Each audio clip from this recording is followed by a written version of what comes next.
pẹ̀lú òun Jésù Kristi. Ó ti dárí gbogbo ẹ̀ṣẹ̀ méjì mi. Ó ti pàwé májẹ̀múni rẹ̀ tó lòdì sí mi.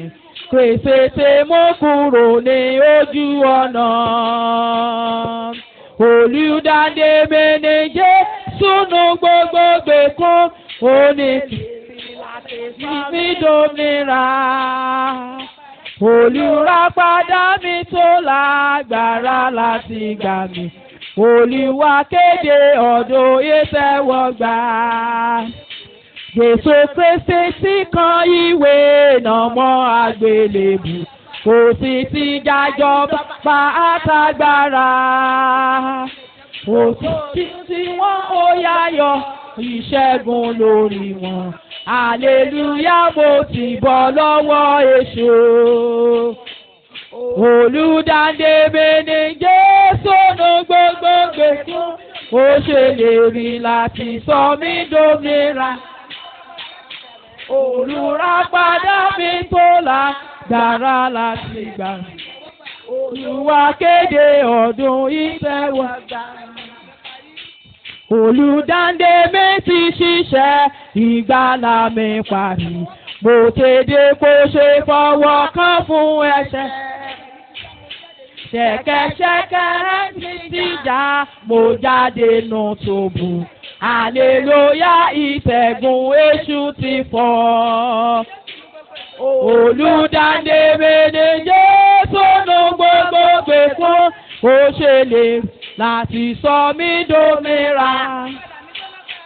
Olùràpadà mi tó lágbára láti gbà mí. Olúwa kéde ọdún ìtẹ́wọ́gbà. Olùdáǹdè mi ni Jésù nú gbogbo gbèkún. Ó ṣèlérí láti sọ mí dòmìnira.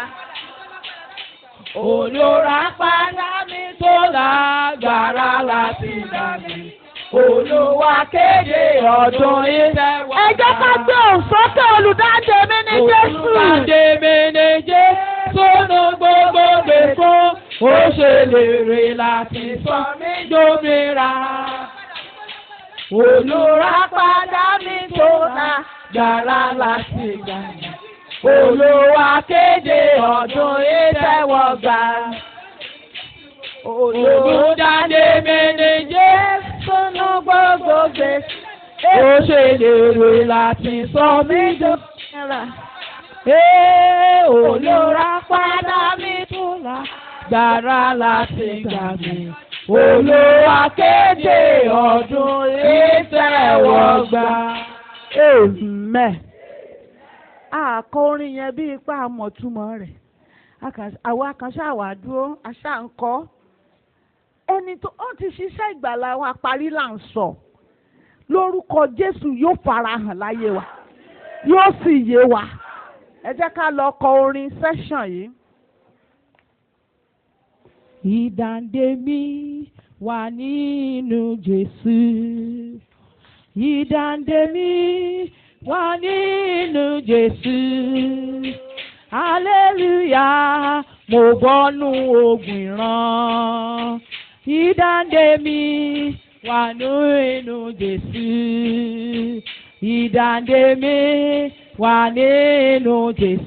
Ọwọ́ wa, ìdáǹdè mi, ọwọ́ wa. ìdáǹdè mi wà.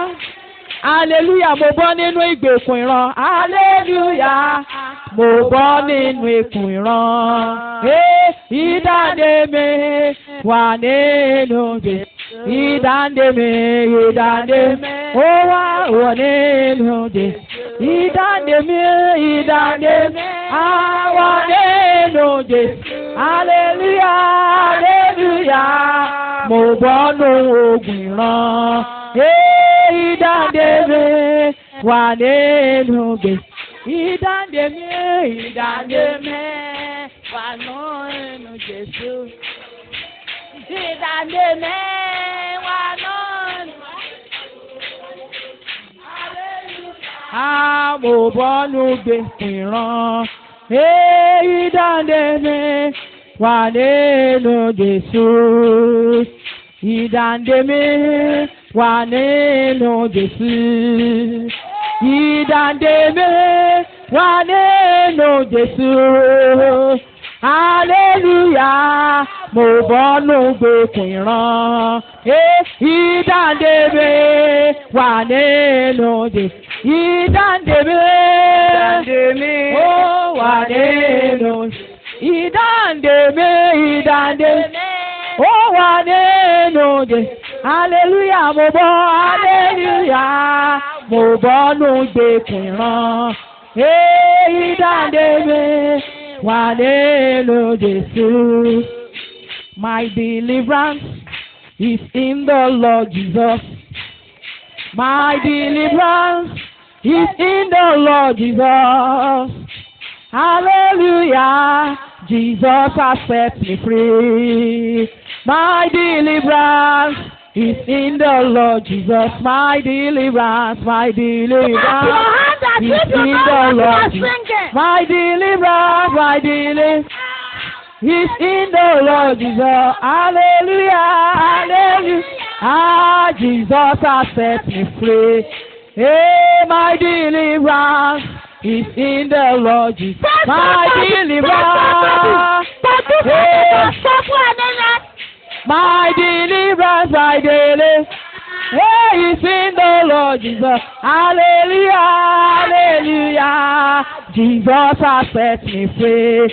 Hey, my deliverance is in the Lord Jesus. I know my Redeemer liveth.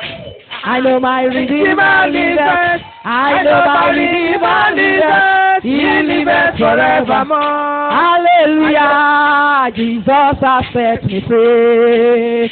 My deliverance is in the Lord. My deliverance is in the Lord. My deliverance, is in the Lord Jesus. Hallelujah, hallelujah. Hey, Jesus has set me free. Hey, my deliverance is in the Lord Jesus. Ìdáǹdè mi wà nínú Jésù. Ìdáǹdè mi wà nínú Jésù. Hallelujah, mo bọ́nú gbèkùn ìran. Ìdáǹdè mi wà nínú Jésù. Ìdáǹdè mi wà nínú Jésù. Ìdáǹdè wà nínú Jésù. Hallelujah, mo bọ́. Hallelujah, mo bọ́nú gbèkùn ìran. Ìdáǹdè mi wà nínú Jésù. Ìṣẹ́gun mi ó wà nínú Jésù. Ìṣẹ́gun mi wà nínú Jésù. Hallelujah, mo bọ́. Hallelujah, mo bọ́nú gbèkùn ìran. Ìdáǹdè mi wà nínú Jésù. Ìdáǹdè mi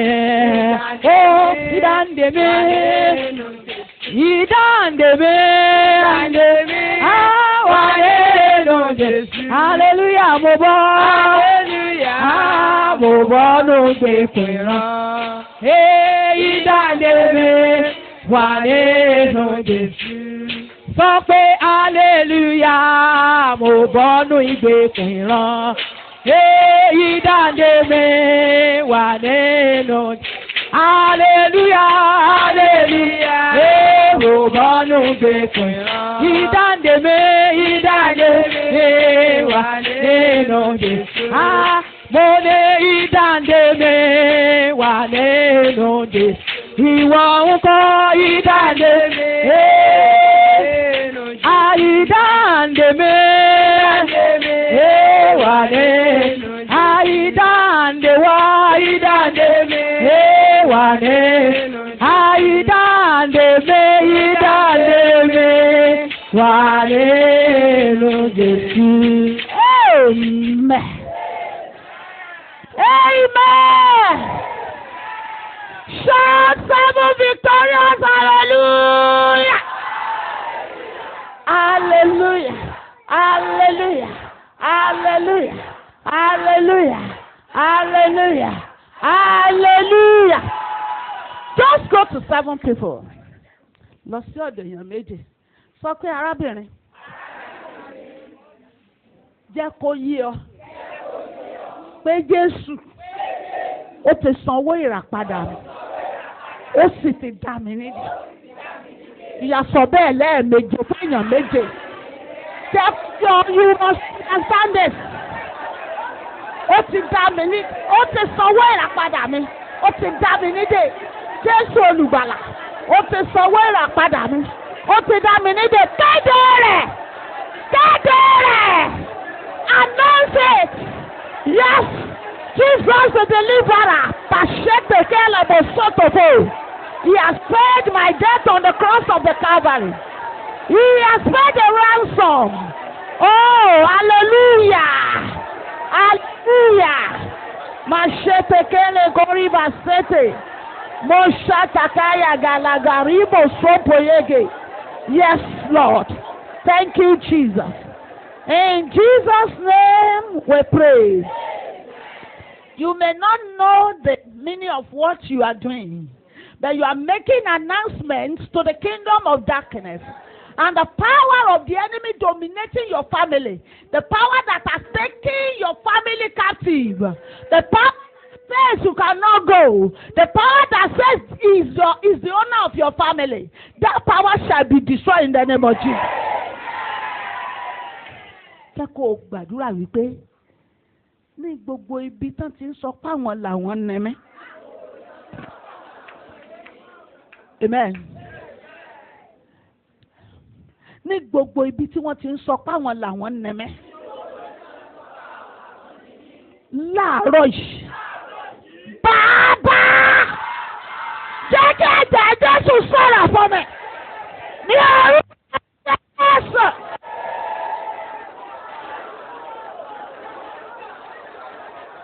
Jẹ́ kí ẹ̀jẹ̀ Jésù kó sọ̀rọ̀ fún mi. Jẹ́ kó sọ̀rọ̀ fún mi. Jẹ́ kó sọ̀rọ̀ fún mi.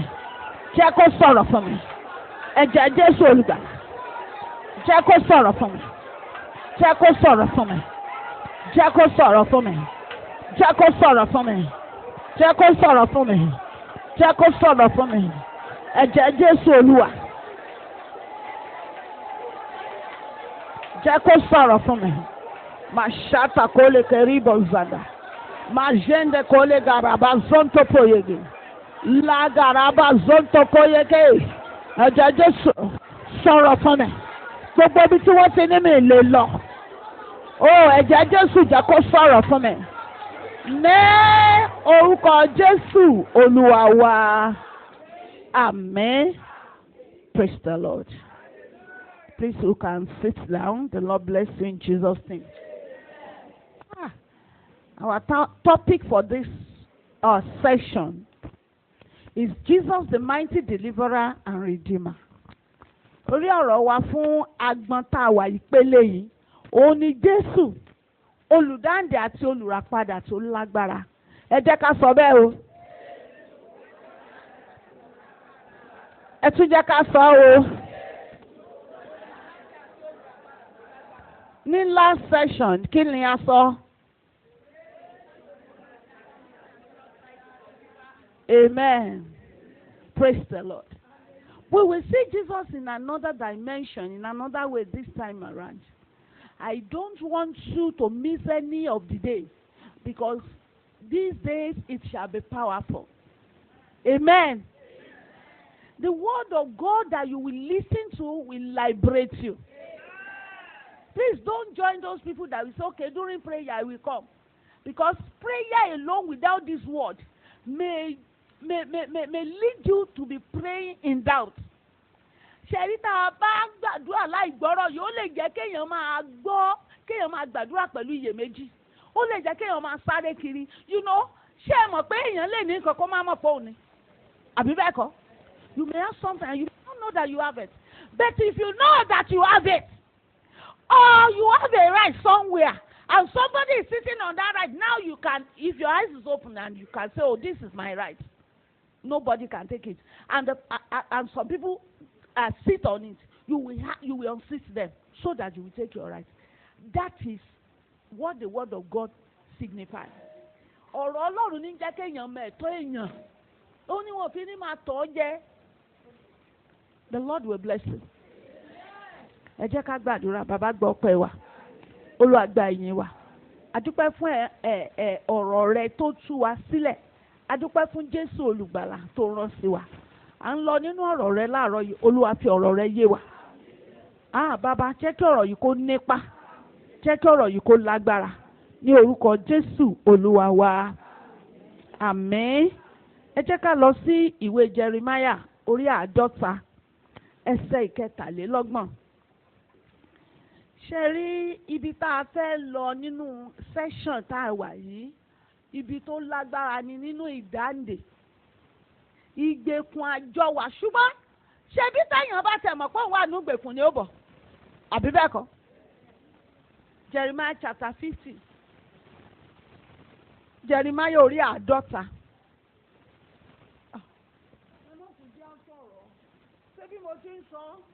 Jeremiah, ẹ bá ń sọ fẹ́ni tó jókòó tì yín pé Jeremiah orí 50 ẹsẹ̀ ìkẹtàlélọ́gbọ̀n dé ìkẹrìnlélọ́gbọ̀n.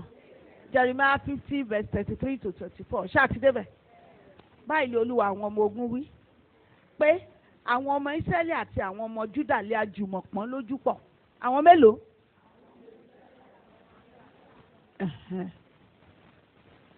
Wọ́n pọ́n wọn lójú pọ̀, wọ́n jọ wà ní ìpọ́njú yẹn ni. Gbogbo àwọn tí ó kó wọn ní ìgbèkùn sì dì wọ́n mú ṣinṣin. Wọ́n kọ̀ láti jọ̀wọ́ wọn lọ́wọ́ lọ. Ṣùgbọ́n olùràpadà wọn lágbára. Olúwa àwọn ọmọ ogun lé orúkọ rẹ̀. Ní jíjà yóò gba ìjà wọn jà, kí ó lè mú ilẹ̀ náà sinmi, kí ó sì mú àwọn olùgbé Bábélì wárìrì. Amen. Ìgbèkùn àjọwà. Ìyẹn ni pé ogun tó jọ ń jà ní bákan náà. Mo fẹ́ ká fetí sílẹ̀ dáadáa. Màá try as much as possible kí n má lu àkókò wa. Tó bá tẹ̀ wá jẹ́ pé àwọn kan á bọ́ sínú prayer wa, á bọ́ sí second session ní ìwà ní mind ẹ̀. Bẹ́ẹ̀ ọ̀rọ̀ Ọlọ́run yìí mo fẹ́ ká gbọ́ dáadáa. Ọ̀pọ̀lọpọ̀ ìdílé, ọ̀pọ̀lọpọ̀ àwùjọ kan, ọ̀pọ̀lọpọ̀ ìkójọpọ̀ kan tó jẹ́ àwọn èèyàn wọ́n á wà nínú ìgbèkùn. Mo sì máa ṣàlàyé ẹ̀ fún wa dáadáa tó fi máa yé wa. Ṣùgbọ́n ohun tó bani nínú jẹ́rìí, ǹjẹ́ àwọn pé bẹ́ẹ̀yàn bá wà nínú ìgbèkùn kì í mọ̀. Ìdí ni wípé ìgbèkùn àjọwà yẹn, ṣé tó bá jẹ́ ẹnìkan tó bá bára rẹ tó jẹ́ tálákà tó rò jẹjẹ tó wá rí olówó 3 lẹ́gbẹ̀ẹ́, ó ṣeé ṣe kí iyè rẹ ṣí. Ó yẹ kémi náà ní. Kí ló dé tí mi ní? That may push you to prayer. That may even push you to God. Or that may push you to go and do other things. Ó lè tì wá lọ ṣe nǹkan mi. Ṣùgbọ́n ẹ mọ̀ tó yẹ pé gbogbo nǹkan bákan náà ni. Bákan náà ni. Wọ́n láti sọ fún Jésù pé ibo lẹ ti gbọ́ pé wòlíì dìde ní Gálílì rí. Torí pé gbogbo ará Gálílì bákan náà náà ṣe rí. Then nígbà tí Jésù ń pe àwọn ọmọ ẹ̀yìn, tí Fílípì lọ pe Nathaniel máa bọ̀. Ta ni ó ní Jésù ará Násárẹ́tì? Ó ní sóhun rere kan lè ti Násárẹ́tì jáde ni. Ó dẹ̀ ní Násárẹ́tì kò sóhun rere ń bẹ̀. That means they are living uniformly. Wọ́n ń gbé ìgbé ayé wọn bákan náà. Amen. Tó bá jẹ́ the same life lájọ ń gbé the same level, a lè rí nǹkan tó burú ń bẹ̀ because it is normal. Ní apá kan ní ẹ̀yà kan ní orílẹ̀-èdè yìí, téèyàn bá débẹ̀, ìgbà tí mo ti kéré ni mo ti gbọ́. Nígbà tí bàbá mi bá ṣiṣẹ́ lọ, wọ́n á ní ìlú yẹn ìlú burúkú ni. Tó bá débẹ̀ tílẹ̀ bá ṣú ọ síbẹ̀ tó wọlé wọn, wọ́n á tọ́jú ẹ̀, wọ́n á ṣe ẹ́ lálejò. Bó bá jẹ́ ìyàwó kan ni bàbá alẹ́ yẹn ní, àwa ni kó lọ sùn tí ọkùnrin yẹn á tún fọbìnrin yẹn ṣe lálejò. Wọ́n mọ̀ láìda. It is common in their family. Àbí it is common in their community. That is what they practice in their community. Though they are in captivity, but they don't know. They are captives. Òǹdè ni wọ́n sì mọ̀. Torí pé ó ti uniform. Ibi tí ogun ìgbèkùn àjọ wa ṣe ṣòro jà nìyẹn. Nígbà tó bá ti jẹ́ pé ìkan ò gbé kan bákan náà ni. So ní ìlú yẹn àgbèrè náà fi mú wọn lẹ́rú, àgbèrè náà fi wọ́n sígbèkùn, kò sí lẹ́sẹ̀. So tóbìnrin kan máa ń ṣàgbèrè kiri, wọn ò mọ̀ láìda. Tẹ́ ẹ bá wá rí ẹnìkan tó dédé lóhùn ò ṣàgbèrè mọ́, a máa débẹ̀ yìí. Nígbà tí ò bá sí ìrírí míì ní inú ní ibi téèyàn wà yẹn, ní agbègbè ibi téèyàn wà yẹn, èèyàn ò lè mọ̀ pé nǹkan tó ń ṣẹlẹ̀ sóun yẹn kò dáa. Èèyàn ò lè mọ̀. Ẹni tó yẹ pé kò sí iléèwé ní agbègbè yẹn gan. So báwo lẹnìkan ṣe lè dédé ronú pé mo fẹ́ kàwé? Gbogbo wọn bákan náà ni wọ́n á jẹ́. They will become they will not go to school and they will be enjoying themselves and they will not see anything bad in not going to school, because that community or that nation or that city, that is whom they are. Ṣé wá rí? Tí èèyàn bá wà nínú ìgbèkùn àjọwà, ìdáǹdè rẹ̀ máa ń ṣòro àfi tí ojú èèyàn bá ṣí sí. Téèyàn bá dẹ̀ wà nínú ìgbèkùn, ó túmọ̀ sí pé wọ́n ta ẹni yẹn ni. Ìyẹn ṣẹ́rí títà tí wọ́n ta yẹn, òun ló fún aninilára láṣẹ láti máa nílára àti láti ṣe ayé rẹ̀ bó ṣe wù, a sì máa débẹ̀ dáadáa. Dó ẹlòmíì lè jẹ́ pé òun nìkan ló dá wà ní ìgbèkùn rẹ̀ o, àwọn yòókù ò wà ń bẹ̀ o. Ṣùgbọ́n lẹ́yìn ohun tá a fẹ́ olóyìn sẹ́ṣọ̀n yìí ohun tá a fẹ́ sọ ni pé ìgbèkùn àjọwà bákan náà ni èèyàn ṣe jọ rí nílé rẹ̀. They are the same. Wọ́n ìlówó ńlé yìí o, wọ́n ìkọ́lé ńlé yìí o, wọ́n ìra mọ́tò ńlé yìí o, wọ́n ń ṣe rere ńlé yìí o. Mo sì máa dárúkọ àwọn ìgbèkùn yẹn, mo sì máa dárúkọ ẹ̀. Lónìí ẹbí kan, mo fẹ́ ká mọ̀ pé ẹbí ó lè dá wà ńbẹ̀, fámìlì kan ọ̀tọ̀ ní ti gbogbo ilé. Nínú ilé ṣe mọ̀ pé fámìlì kọ̀ọ̀kan á tún wà ńbẹ̀. Fámìlì kan lè rí bẹ́ẹ̀ káwọn other families má rí bẹ́ẹ̀. Community lè rí bẹ́ẹ̀ kí city má rí bẹ́ẹ̀, kí village kò rí bẹ́ẹ̀, kí ìletò kan rí bẹ́ẹ̀, kí agbègbè kan rí bẹ́ẹ̀, káwọn yòókù àwọn agbègbè tó wà mẹ́rin létò mẹ́fà, ṣùgbọ́n kágbègbè kan àbí méjì kó jẹ́ pé wọ́n ṣe ń ṣe tiwọn nìyẹn. Ó dàbí àǹkó. Téèyàn bá ní ó yá ẹjẹ́ adáṣọ o, aṣọ àǹkó. Ọ̀pọ̀lọpọ̀ wọ́n bára wọn bẹ́ẹ̀ ni o. Wọ́n rí ara wọn bẹ́ẹ̀. Láti ìbẹ̀rẹ̀ wọn títí dé òpin, wọn ò rẹ́ni kankan tó yàtọ̀. Ìrírí kan náà ni gbogbo wọn máa ń rí. Ó lè ṣẹlẹ̀ ní community, ó lè ṣẹlẹ̀ ní family, ó lè ṣẹlẹ̀ lórílẹ̀‐èdè, kódà ó lè ṣẹlẹ̀ ní continent. Torí Áfíríkà ìbáyìí, gbogbo àwọn tó mú ìrere wá fún wa, òkùnkùn náà ló bolẹ̀ ní ilẹ̀ Áfíríkà. Àwọn ìwà rándan játijàti, àwọn ohun tí kò fi ògo fún Ọlọ́run, oríṣiríṣi nǹkan ló ń ṣẹlẹ̀ tó jẹ́ pé bó ṣe rí nìyẹn. Àwọn nǹkan kan wà tó jẹ́ wípé ní ibẹ̀ yẹn nǹkan kan náà ni wọ́n á jọ máa ṣe, ọ̀nà kan náà ni wọ́n á máa gbà ronú, bákan náà ni wọ́n á ṣe máa hùwà, bákan náà ni wọ́n á ṣe máa ṣèṣe wọn, kò ní yàtọ̀. Praise the Lord. Ìwọṣọ wọn á rí bákan náà, ìjẹun ẹ wò ibi tẹ́ ẹ bá rí wọn tí wọ́n lè wọṣọ nílùú yẹn. Mọ́mì wa kan sì sọ fún wa, tá a bá ti fẹ́ cross border lọ́nà Òkè Ògùn, bíi bóyá bíi 5 or 6 years ago ni wọ́n lọ bẹ̀. Wọ́n máa ń gbé kọ́pà lọ bẹ̀, ìhòòhò dẹ̀ ní gbogbo wọn máa wà. Àwọn obìnrin yẹn wọ́n dẹ̀ gbé kọ́pà. Wọ́n ní Christian kọ́pà kan tó wá gbé lọ bẹ̀ sọ wípé òun kóun tó overcome ẹ̀kọ́ tó mọ̀ lára tóun bá ti ráwọn obìnrin wọn tí wọ́n rí òòrùn tán yọ ọmú báyìí, ara òun ó mọ̀ dìde ni. Kẹ́niyẹn tó overcome ẹ̀. Amen.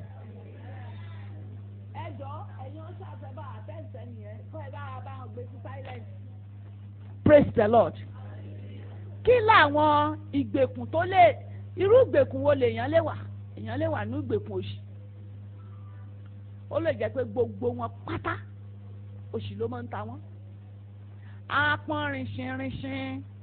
Ìkan náà mẹ́mbà wa yìí ńgbà kan náà lọ síbì kan ní ọ̀nà bìkan lápá bìkan ní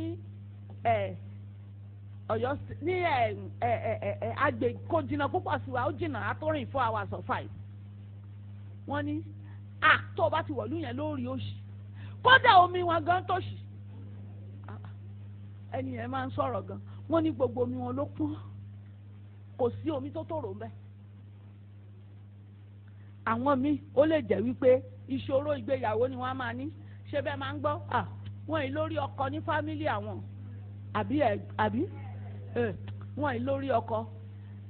Bondage yẹn captivity bondage, àwọn yẹn ti wà nínú ìgbèkùn mọ́ lọ́kọ. Kí tún ni ìmí òun ni kéèyàn máa ṣàgbèrè àti panṣágà. Ikú àìtọ́jọ́ ńkọ́, ilé mi wọn ní máa kọjá iye ọdún kan. Tó bá ti pé 50 ó ti parí, tó bá ti pé 50 ó ti parí. Àwọn kan àìsàn ni, irú àìsàn kan tó ṣe lágbájá náà ló máa ṣe lágbájá. In fact àwọn á ti máa expect ẹ̀ tó bá ti dé ìgbà yẹn ìgbèkùn àjọ wà. Àwọn kan ìkùnà, wọ́n á máa kùnà, kò sí nǹkan tí wọ́n fọwọ́ lé tó ṣe rere. Àwọn kan wọ́n á ṣiṣẹ́ kò ní wọ́n ní lérè. Àwọn kan ìsìnrú, àwọn kan ìdúró lójú kan, àwọn kan wọ́n gbé gbèdéke lé wọn lórí. A máa wò bó ṣe rí bẹ́ẹ̀ o. Àwọn kan àlè, wọ́n ti pa àlè lé wọn lórí. Ó níbi tán lè dé, ó níbi tán gbọ́dọ̀ lọ. Tó bá ẹ kọjá síbi tí ò yẹ kán lọ, wọ́n dáràn. So ní ọ̀pọ̀lọpọ̀ ẹbí àti agbègbè oríṣiríṣi nǹkan ló lè ṣẹlẹ̀. Wọ́n lè má ní ìrírí ire kan, àwọn náà á máa gbégbé ayé wọn o. Kódà téèyàn bá fẹ́ ní ire, ǹjẹ́ mọ̀ pé wọ́n á takò. Wọ́n á sọ pé rárá o, kò rí bẹ́ẹ̀ o. Ẹ rí ilé mi, wọn ò ní máa kà ju primary 6. Ẹni bá attempt láti ka primary tó ta attempt láti go secondary school yóò yà wèrè, àbí kó kú àbí kó rìn lọ. Àwọn míì school start ní tiwọn. Ṣé ń pa àwọn míì tó ń bá ti kàwé wọn ò ní ìgbéyàwó. Tó ń bá ti lọ school wọn ò ní ìgbéyàwó. So àwọn ará Ísírẹ́lì níbi tá a kà yẹn àti àwọn ará Júdà wọ́n jọ lọ sí ìgbèkùn papọ̀ ni. Ìgbèkùn àjọwà yẹn wọ́n jọ kó wọn. Ẹ̀ṣẹ̀ kan náà náà ń ṣẹ̀, ìgbé ayé kan náà náà ń gbé. So Ọlọ́run jọ kó wọn ní ìgbèkùn, àbí àwọn Bábílónì jọ kó wọn ní ìgbèkùn, ó sì jọ ń pọ́n wọn lójú. Nǹkan tó ń pè ní ìgbèkùn àjọwà yẹn máa fẹnu bà dáadáa torí kó lè yé wa. Nígbà tó bá yé wa tán ká lè mọ̀ pé ọ̀nà àbáyọ ti wà fún. Praise the Lord. Bó tiẹ̀ jẹ́ pé ọ̀pọ̀lọpọ̀ èèyàn, praise the Lord, bó tiẹ̀ jẹ́ wípé ọ̀pọ̀lọpọ̀ èèyàn, bó tiẹ̀ jẹ́ pé àwọn Júdà àti Ísírẹ́lì ènìyàn Ọlọ́run ni wọ́n, ṣùgbọ́n Ọlọ́run kó wọn lọ sí Bábílónì lọ́dọ̀ àwọn kèfèrí. Ó sì lágbára lórí wọn láti darí wọn àti láti pàṣẹ fún wọn. Ó wá ń darí wọn, ó pàṣẹ fún wọn, ó wá gbà wọ́n, ó bíi pé wọn lọ́lọ́run. Bẹ́ẹ̀ lọ́pọ̀lọpọ̀ wa lẹ́yìn á máa wò pé bẹ́ẹ̀ mo sì gbàgbọ́, àbí bẹ́ẹ̀ kọ́. Ṣùgbọ́n gbogbo ọ̀rọ̀ tí wọ́n sọ nínú Bíbélì tó bá jẹ́ bẹ́ẹ̀ ni, ó ní èmi ó pa yín mọ́ ní àlàáfíà pípé, ọkàn tó sinmi lé Olúwa, n ò kúrò lọ́dọ̀ rẹ̀, mo sì sinmi lé. Kí ló dé táwọn nǹkan báyìí tún wá ń ṣẹlẹ̀ sí mi? Lóòótọ́ ló ti ní gbàlà, ṣùgbọ́n a ti rà ọ́ padà. Àmọ́ ìwọ ló fẹnu ara rẹ sọ ohun tó mọ̀ yẹn ò sì ní kúrò bẹ́ẹ̀ títí tó fi bọ́ kúrò lọ́wọ́ ẹni. Olùràpadà rẹ kì í ṣe pé kò sanwó, ó ti sanwó. A ṣì ń bọ̀ wá bẹ́ẹ̀. Praise the Lord. Wọ́n fìyà jẹ wọ́n ní wọ́n lára, they were oppressed and reproached. Wọ́n dẹ̀ kàn wọ́n lábùkù, wọ́n ń yẹ̀yẹ́ wọn, wọ́n ń kẹ́gàn wọn. Ṣẹ́ni tí ọ̀tá bá ti mú yàn ní ìgbèkùn, kò ní fẹ́ kẹ́ni tí wọ́n mú yẹn kó kúrò o, kò ní fẹ́ kó bọ́ o. Òun lẹ ṣe gbọ́, òun ni Bíbélì ṣe sọ pé ó dì wọ́n mú ṣinṣin. So ìdí nìyẹn tó sọ pé ẹgbẹ́ ìyàmọ́ra Ọlọ́run wà, ẹ̀kọ́ jíjà Jésù yóò sì.